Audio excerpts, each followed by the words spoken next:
decide हेइनी बा एपन तो decide हेइनी केमती कोन हबो मे भी ऑफलाइन हेई पारे ऑनलाइन हेई पारे किछि डिसाइड हेइनी मैम जनवरी सेकंड वीक रे पा एग्जाम हां सेकंड वीक रे एपन तो डिसाइड करनी पड़ी ना हमको तो क्वेश्चन भी बना है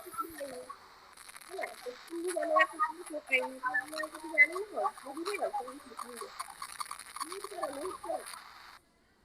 म्यूट करा କହିଲେ ମୁଁ ତମକୁ ଇନଫର୍ମ କରିବି ତମେ ବ୍ୟସ୍ତ ହୁଅନି ଯଦି ଦରକାର ହୁଏ ମୁଁ ସେଇ ରିଲେଟେଡ ପ୍ରୋବ୍ଲେମ କରା ନର୍ମାଲିଟିର କରେଇଦେବି ତମେ ଏସିଡ ବେସ୍ ପରେ ପଳାଅ କୋଉଠିକି ନା ଆମର ଅର୍ଗାନିକ କୁ ପଳେଇବା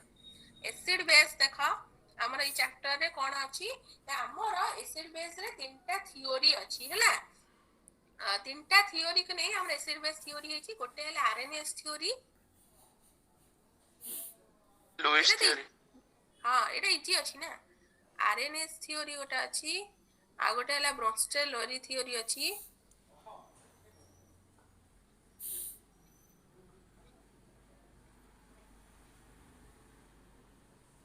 आ गोटे कोन अछि ना लुईस थ्योरी तीनटा हमर थ्योरी अछि हला हम आज पढिबा कोन आरएनएस थ्योरी टा पढिबा कोन अछि ए चैप्टर रे खाली अछि जे हमर एसिड को रे आरएनएस का को कोचे एसिड ब्रोंस्टेल को एसिड कोचे थ्योरी आकु कोडा कोचे हमर लुईस एसिड का को कोचे तीनटा टाइप एसिड पढिबा तार लिमिटेशन पढिबा एति रे हम चैप्टर सरजिबो देखो केते छोट छोट चैप्टर अछि किछि तारे प्रॉब्लम किछि नै तो देखो आरएनएस थ्योरी हम काहा को कहूचे एसिड बेस काहा को कहबा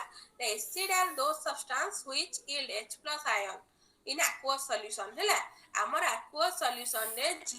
H+ ion दबो ताको हम एसिड बोली कहिबा की कहूची ना आरएनएस एटी आस हमर आरएनएस एटा पढुचे तमे एसिड का कहबा मु सेति पय कहूची जे मु नोट्स देबिनी कारण अरुंधति मैम नोट्स देइछनी ना सेही नोट्स ते एका दिन से लिखाइची तमे कहि दबो तार एग्जांपल देइ दबो इजी ना नाही हां कुआ मैम लुईस थ्योरी तो पढ़े ना दी मैम मैम पूर्व चैप्टर पढ़ा है केमिकल बॉन्डिंग रे लुईस थ्योरी टा पढ़ा हैतला केमिकल हमर कॉलेज रे पढ़ाइनी पढ़ाइनी सेठी तुमको खाली लोन पेयर बुझाए बोली मैडम पढ़ाई नांती हला तमे रुह मु बा पढ़ाई देबी मु को मना करछि मु सब पढ़ाई देई जिबी तमे नोट्स ता तांकर पढ़िबो जेमति इंग्लिश मीडियम स्कूल रे तमे केमति पढ़ा स्कूल रे पढ़ा हुए जे तमरा ट्यूशन रे जे से कोन तमे लेखन स्कूल रे तमरा क्वेश्चन आंसर लेखा हुए से कोन ट्यूशन रे आउथर तुम आंसर टा कोन से कोन सेही स्कूल रा बुझाई देबे तमे सेटा पढ़िबो कारण तुम टाइम न थबो तुमको बुझिया पे प्रॉब्लम हो मु का लेखि ने देई देबिनी एते लेखिया को मते केते टाइम लागियो मु लेखि के तुम नोट्स सेंड कर देबी मेन होची तमे तांको लैंग्वेज रे बुझी गलानी से सेही दिनसटा लेखि चंदी जे एसे रे हम का कहूचे ना जोटा H+ आयन दो aqueous मु बुझेबी लुईस भी मु बुझेई देबी सब मु बुझेई देई कि ना जीवी तमरा काम हला तांको नोट्स रो पढियो मु खाली नोट्स टा सेंड करबी नाही हैला एया कहूची तमको जेमिति सुविधा हो दीटा दी प्रकार नोट्स देला बळकू तमे प्रॉब्लम रे फसिबो तुम कहूची जेई तो जणे कॉलेज रे पढौचंदी से भी भलो पढौचंदी तो तांकरी नोट्स टा फॉलो करले कोन अछि तुम सेटा नोट्स टा फॉलो करथाओ मु बुझेबा कथा मु बुझौची थ्योरी जेमति हमर जल्दी सरी जीवो देखो आरएनएस थ्योरी रे हमर कोन कहला एसिड काहा को कहूचे जे हमर H+ आयन दउथिबा aqua सॉल्यूशन रे ताको हमें कहिबा एसिड बोली कहिबा तो आर एग्जांपल सब को माने होचंती ना एसिड रो ना HCl हैला हाइड्रोक्लोरिक एसिड ये कौन दउची ये आयनाइज करी स्प्लिट करी H+ आयन दउची आ Cl आयन दउची तो H+ देला तो आपको हमें कहले कोन ये ला आरएनएस एसिड सेमति HNO3 nitric acid plus NO3 NO3 minus nitrate एटा हला नाइट्रेट एटा प्रैक्टिकल रे पढिबो नाइट्रेट टेस्ट करबा H+ आयन दो COOH हो हां एरा सब होची हमरो एसिड हां एसिटेट आयन दबा COH H+ हला तो हमरो एगरा सब कोन H+ आयन गोरा दउचंदी तुम तो जानि छ एटा इजी चैप्टर टा एक्चुअली एटा इजी चैप्टर टा से जोरा धरचनी ताकर कम टाइम रे सरीबो से एमते चैप्टर धरचनी करजन देखो दीटा क्लास रे सरला आ एटा भी केते इजी रे एटा दीटा खंडे क्लास रे एटा सरजीवो मोर जो चैप्टर केते लेंथी थला गले इलेक्ट्रोकेमिस्ट्री केते दिन पढैली ऑर्गेनिक भी सेमती मो ऑर्गेनिक धरुची सब बोले ऑर्गेनिक बहुत टाइम पढुची इंडस्ट्रियल पढैला बड़ को टाइम न थबो केते जल्दी जल्दी पढै तो मु एथर चेंज कर दे मु एथर एसिड बेस करा धरी H+ आउ रहउची तमर एसिटेट आयन हैला जोगरा हमके H+ आयन दउचंदी ताको कहिबा हमें आरएनएस एसिड बोली कहिबा सेमति हमें आरएनएस बेस काहा को कहिबा हमर जो हां OH- देबे एरा तमे निजे ही कहि दउछ केते इजी अछि त पढैबा आगुरु कहि दउछ देखो କ୍ଲାस ରେ जे सुनिथिबो तार मन रहिला जोगरा हमको पढ़ा OH हैतला कॉलेज रे हां सेया बा कहूची जे कॉलेज रे पढी थबो ताको तो मन रहि जइथबो एरा किछ कष्ट नै सेति पे कहूची सेही नोट्स पढ मैम एटा स्कूल रे भी पढ़ा हैतला स्कूल रे कॉलेज रे पढाई थो ना आकु केतेटा क्लास मैडम पे एटा सरै सरी लेनी तो तुम गलेनी पेपर को गलेनी सॉल्यूशन को यस मैम सॉरी लेनी सॉल्यूशन भी यस मैम सॉरी गेलानी एटा सॉल्यूशन पर सॉल्यूशन को जाके पढ़ाई थी सॉल्यूशन को जाके पीएच कौन चुप हो गेला सब इलेक्ट्रिकल ले को जाके मैम 8 सेक्शन में तो इक्विवेलेंट मास ऑफ कोई कैलकुलेशन माने नॉर्मलिटी आयन हमर मैम सॉरी चीज सब मैम माने नॉर्मलिटी मोलालिटी सब सॉरी मर भी सर्च में मोलालिटी मोर्टालिटी आ नॉर्मलिटी तमे सेडी बुझी देई था ले से चैप्टर टा म स्किप कर दउ छी ले सेटा बुझी देई था प्राय सब आ पीएच टा भला बुझो पीएच केन कैलकुलेशन होची एति जाके बुझी देई था म नेक्स्ट जदी इंटरनल ले आसीला सेथु किछ क्वेश्चन म रिलेटेड से क्वेश्चन गरा को म प्रैक्टिस कराई देबी हला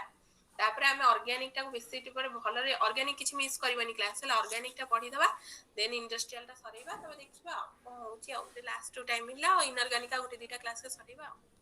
देखो हमरो बेस कहा को कहले ना जोथिरे हमरो OH minus the aqueous solution रे the substance which provide OH minus ion hydroxide ion in aqueous solution ताको कहले हमें कोन ना एटा होची बेस तब बेस रे एग्जांपल सब नबा जेमते होची हम NaOH Na plus OH minus हां Na plus और OH माइनस होची हाइड्रोक्साइड आयन प्रोवाइड कला ताको हमें कहले बेस जेमते अमोनियम हाइड्रोक्साइड भी कहि परिबा हला अमोनियम हाइड्रोक्साइड होची हमर गोटे बेस से कोन दवा NH4 प्लस आउ OH माइनस हला OH माइनस प्रोवाइड कला एटा सरी गला हमर एसिड कोन बेस कोन एटी हमर सरी गला देन से कहूची कोन ना हमर लिमिटेशन रहउची जे जेमते हम सब पढी देले अदर कोन कर केते लिमिटेशन रही गला तो एठी सेमते रहिबा जे अंकर कोन ए जे कोन भूल सब रही जाउची अंक थ्योरी रे हला आरएनएस रे कोन सब तांकर लिमिटेशन और भूल सब रहउची तो देख हमें तीनटा अंकर भूल गरा को सब गोटे गोटे करी ना पढी के दिबा तमे केतेटा लिमिटेशन पढी छनी मैडम चारटा ना दीटा खंडे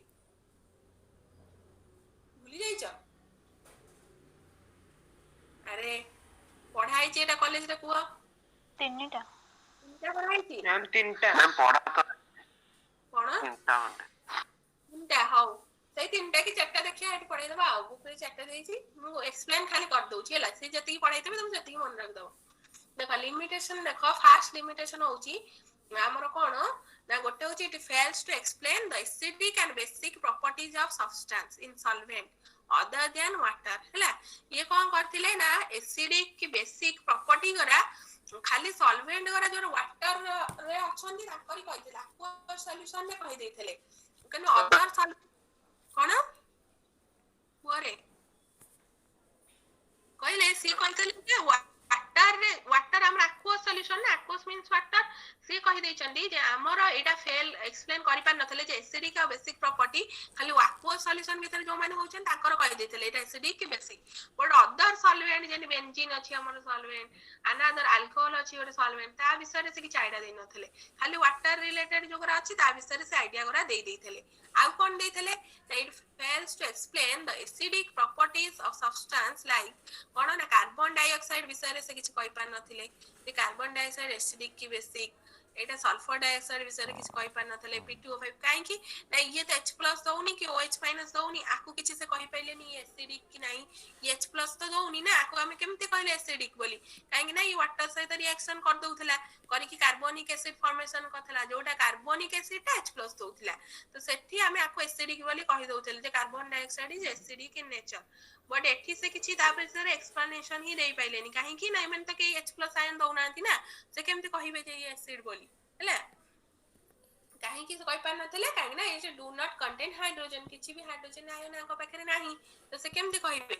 आ कोन कहै छी ना बेसिक कैरेक्टर विषय भी कहि पार नथले काहर जेमति माने एसिड बोली आको विषय किछि से कहि पार नथले सेमति एगुरा बेसिक बोली भी से कहि पार अमोनिया काहे कि बेसिक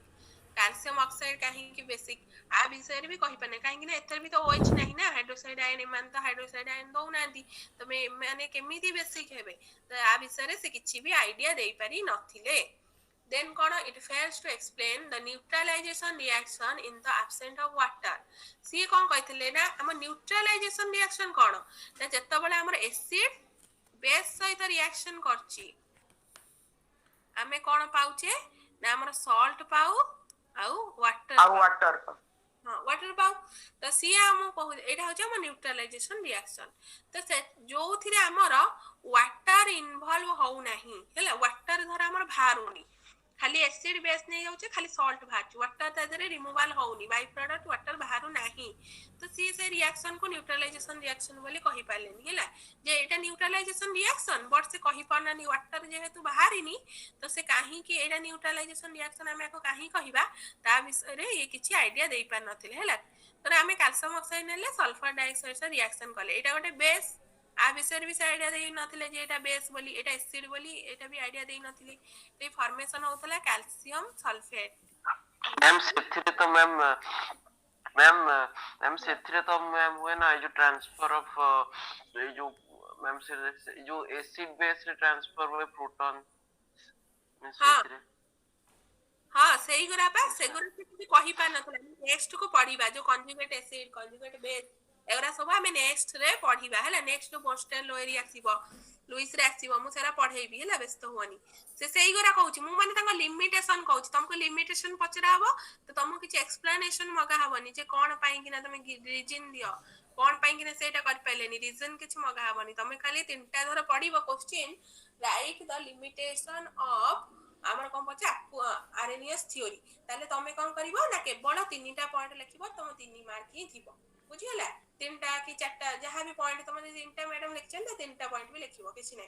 तीनटा पॉइंट थिबो तमर को मिलिबो 3 मार्क्स लिमिटेशन खाली मु जहा कहला लिखिबो it fails to explain the acidic and basic properties of substance in solvent other than water तुम बुझी जाइछ जे वाटर छडा से एनी अदर सॉल्वेंट रे जो हमर एसिड की बेस फॉर्मेशन होची से किछ एक्सप्लेनेशन देई पाइलेनी जे के एटा एसिड काहे कि हबो एटा बेस काहे कि हबो सेकंड पॉइंट रे लिखिबो जे येडा एसिडिक प्रॉपर्टीज अछि कार्बन डाइऑक्साइड और सल्फर डाइऑक्साइड और P2O5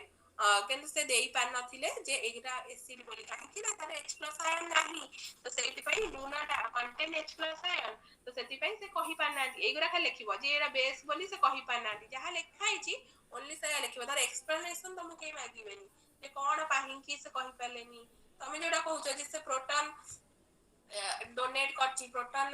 देई पारुची एटू सेटी की ट्रांसफर होची सेगरा तुम के कहिबेनी तमे खाली मन रखे अछि तीनटा पॉइंट एटा रहला गोटे फर्स्ट सेकंड होची हमर एसिड आ बेस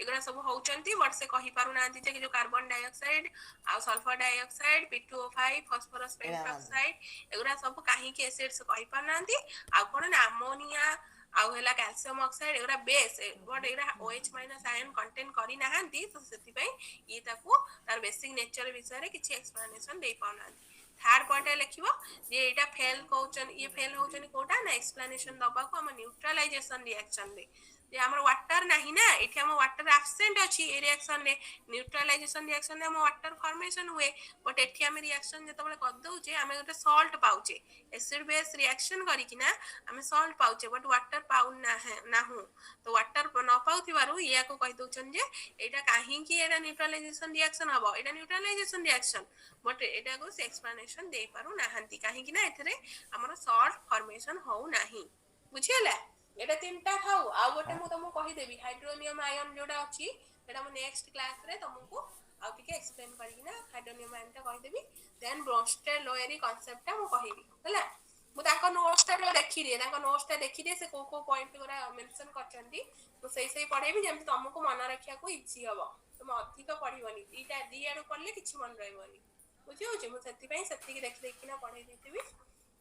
गोटे नोट्स देखिया नंबर कहे से देई देबे ताले एटा होची तमरो एतिकी जाके थाउ आउ कोन तो काहर कोन डाउट